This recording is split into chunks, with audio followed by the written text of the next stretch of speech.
ये कार्यक्रम सत्य घटनाओं से प्रेरित है। जिनके साथ ये घटनाएं घटी उसकी वास्तविकता उन्हीं तक सीमित है। भूत प्रेतों और असामान्य विषयों के होने पर चैनल कोई दावा नहीं करता और न ही प्रोत्साहन करता है।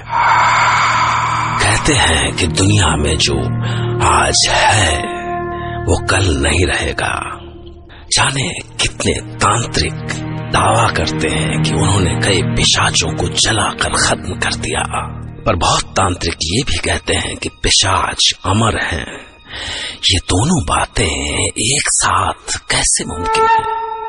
भला कोई मर के भी जिंदा कैसे रह सकता है? तो कहीं ऐसा तो नहीं कि जैसे एनर्जी कभी खत्म नहीं होती, वो बस एक से दूसरी फॉर्म में कन्वर्ट होती है। पिशाच भी मरने से पहले अपनी पैशाचिक रूह किसी दूसरे इंसान में छोड़ जाते हैं। आज की कहानी के लिए मैं सुमंतो रे को लेकर फिलीपींस के आइलैंड प्रोविंस विसायास में गया। फिलीपींस का ये इलाका बरसों से खौफ के साए में जीता है। इस खौफ को जानने के लिए हमारे प्रोग्राम के डायरेक्टर सुमंतो रे को विसायास की अमेलिया डे रोजा को इंटरव्यू करना पड़ा, पर इस दौरान वो खुद इस खौफ के चंगुल में आ गए। क्या वो खुद कभी इस खौफ के चंगुल से निकल सकेंगे? शायद।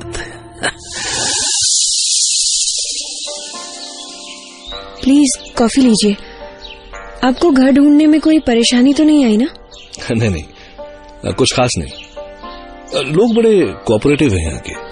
पता नहीं, आप बड़े अच्छे समय पे आए हैं वैसे। मतलब मैं समझा नहीं। एक्चुअली पिछले कुछ दिनों से हमारे एक बुजुर्ग नेबर अमाडो गार्सिया, उनके यहाँ कुछ अजीब सा हो रहा है। व्हाट डू यू मीन अजीब सा? हाँ, गांव वालों को डाउट है कि उनकी डॉटर इन लॉ कार्ला की बेटी जेसूसा अस्वांग है। God, it can be the worst nightmare. अब मुझे ठीक से समझाइए अमेलिया, ये अस्वांग क्या होता है? अस्वांग एक भयानक मॉन्स्टर है। इट्स लाइक वैम्पायर और ज़ॉम्बी। बहुत गंदी बदबू आती है उसमें से, और शक्ल से भी अजीब सा जीव है वो। कुछ 12-14 फीट तक जंप करके झपट सकता है इंसानों पर। और अनफॉर्चुनेटली ये मिंडानाओ या हमारे विसायास में ही दिखता है। कुछ लोग टिक टिक या सोक सोक भी कहते हैं उसको, शायद इसलिए कि अस्वांग कहते हुए भी डर लगता है उनको। असल में वो किसी पे भी अटैक करने से पहले टिक टिक या सोक सोक की साउंड करता है। हम पिछले कुछ दिनों से इसलिए बहुत परेशान हैं। अमेलिया। हाँ? मेरी तंबाकू खत्म हो गई है, जाके ले क्या? कोई आया है क्या? वो मेरी फ्रेंड है, बहुत दूर से आए हैं। आपकी तंबाकू में ले आई थी सुबह, वहीं देखिए टोकरी में रखी है बेड के पास। अच्छा, हाँ मिल गई। मेरे डैड हैं, दिन भर अंदर कमरे में ही पड़े रहते हैं, बरसों से बीमार हैं। बस मैं ही हूँ उनकी देखभाल के लिए। हाँ, तो मैं बता रही थी कि हम लोग इसीलिए परेशान हैं कि अमाडो गार्सिया के यहाँ कुछ दिन पहले उनकी ग्रैंड डॉटर पैदा हुई है, और जब से वो पैदा हुई है उनके घर में से बहुत बुरी बदबू आ रही है, जैसे अस्वांग की बदबू।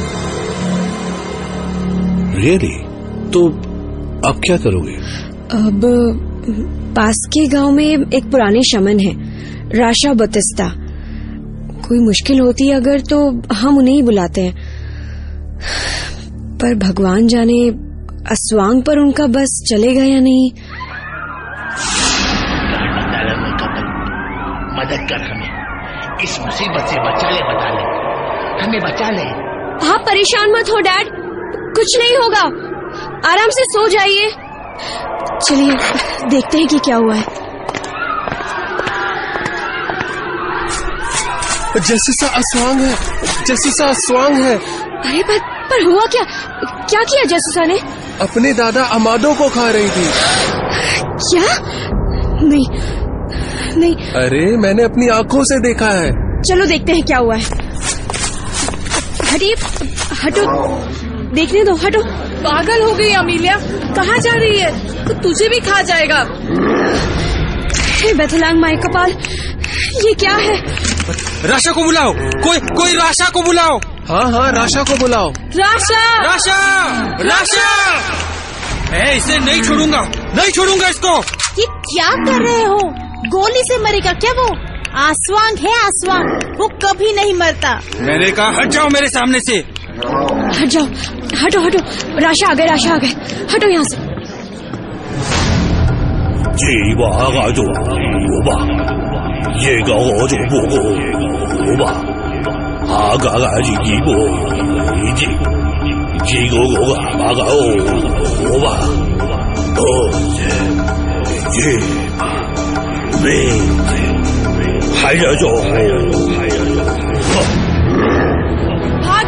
वो भाग गया। अरे वो भाग गया। चलो पकड़ो उसको, मारो जल्दी से, खत्म कर दो उसको। नहीं, मत जाओ, रुक जाओ। वो श्राप है और श्राप को कोई नहीं मार सकता। हवा दूजा, आजो। बेचारा अमेडो गार्सिया मारा गया, पर चलो और किसी की तो जान नहीं गई। अगर आज शमन, राशा, बोतिस्ता ना आ गए होते तो पता नहीं क्या होता। अच्छा, आपने बताया नहीं ये अस्वांग या फिर जो आप कहते हैं टिक टिक, ये पैदा कैसे हुआ? वो तो हमेशा से ही है। हाँ, पर एक कहानी है। लोग कहते हैं कि जब विसयास एक बहुत छोटा सा गांव हुआ करता था, यहाँ पर एक मरिया लाबो थी। बहुत सुंदर थी, बड़ी अच्छी। अपने पति को, दोनों बच्चों को बहुत चाहती थी, पर उसके पति की कोई खास इनकम नहीं थी। सुनो, अगर बच्चों को स्कूल भेज पाते तो। पर मरिया, मेरे काम में अब इतने पैसे नहीं रहे। मैं भी कुछ काम करूं? सलोमे कह रही थी उसे किसी काम का पता चला है। टाउन में कोई बुजुर्ग हैं, उन्हीं की देखभाल का काम है। हाँ, पर मरिया के पति ने हाँ कर दिया और मरिया निकल पड़ी शहर को। बच्चों का ध्यान रख पाओगे ना तुम? मेरी तो जान ही इनमें बसती है। मरिया, तुम चिंता मत करो, मैं देख लूंगा। अब निकलो, देर हो रही है।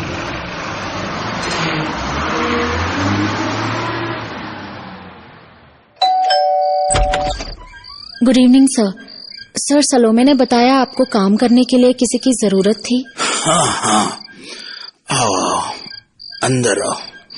तुम काम कर लोगी ना? महीने के 75 पैसे दूंगा, पर काम भी ठीक होना चाहिए।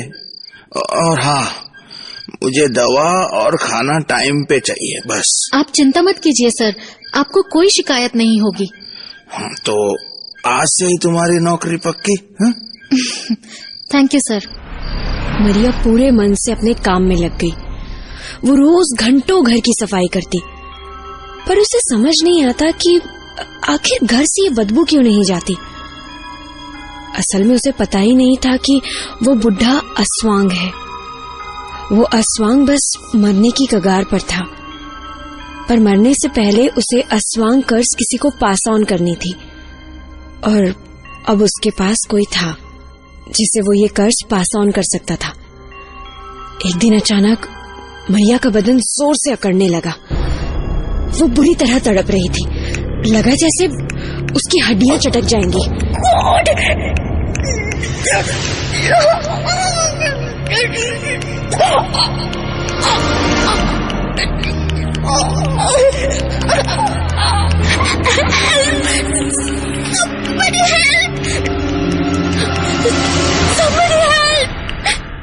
पर जल्द ही दर्द जैसे आया था वैसे ही चला भी गया।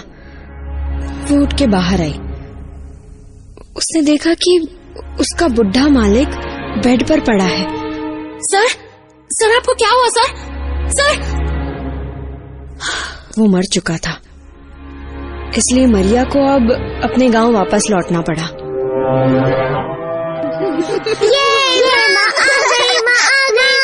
माँ अब हमें छोड़कर कहीं मत जाना। ठीक है, नहीं जाऊंगी। अब खुश? देखा मरिया, बाप चाहे कितनी भी कोशिश कर ले पर माँ की बराबरी नहीं कर सकता। वो सब एक बार फिर से साथ रहने लगे। किसी को पता भी नहीं चला कि मरिया अस्वांग बन गई है, खुद मरिया को भी नहीं। वो कुछ दिनों बाद काम के सिलसिले में कनाडा चली गई, ओवरसीज वर्कर बनकर, पर जल्द ही वहां से लौटना पड़ा।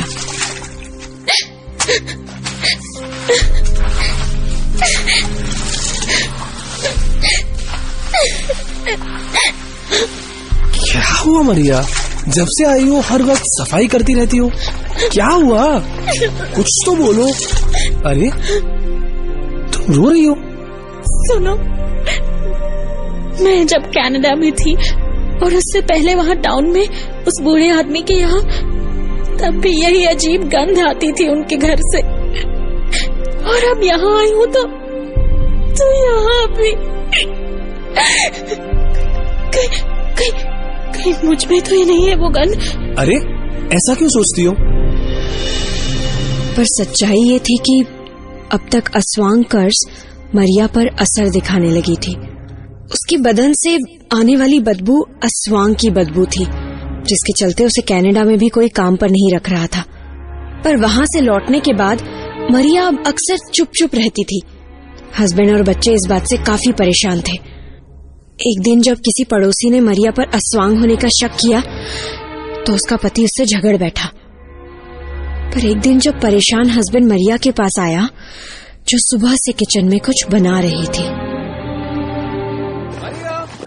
मरिया, मरिया, बच्चे कहाँ हैं? जब से काम से लौटा हूँ दिखे नहीं। मरिया ने हमेशा की तरह कोई जवाब नहीं दिया तो अचानक हस्बैंड को ध्यान आया। क्या बात है, ये सुबह से क्या पका रही हो और इतने बड़े बर्तन में? सारे गांव को दावत देने का इरादा है? फिर भी जब कोई जवाब नहीं मिला तो उसने चिढ़कर पतीले का ढक्कन उठाकर फेंक दिया। तुम जवाब क्यों नहीं दे?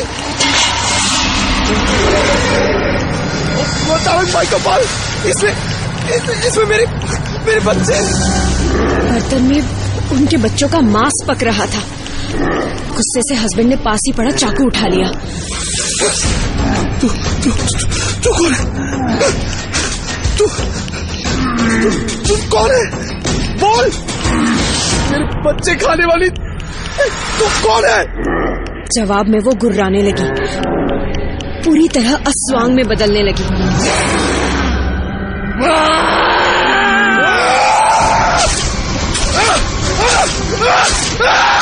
पर वो बिजली जैसी उछली और रोशनदान को तोड़ते हुए गायब हो गई।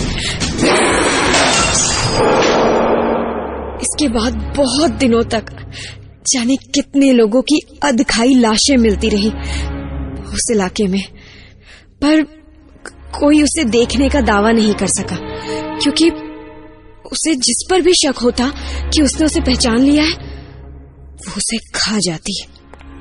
अमीलिया, अमीलिया, ये तुम्हारे घर से कैसी बदबू आ रही है? हाँ, आ तो रही है, पर कैसे? ओह माय गॉड, ये आवाज कैसी है? डैड, आप? अमीलिया, ये क्या? तुम्हारे फादर तो ये तो बरसों से कभी बिस्तर से उठे ही नहीं और अचानक चल के यहाँ तक कैसे आ गए?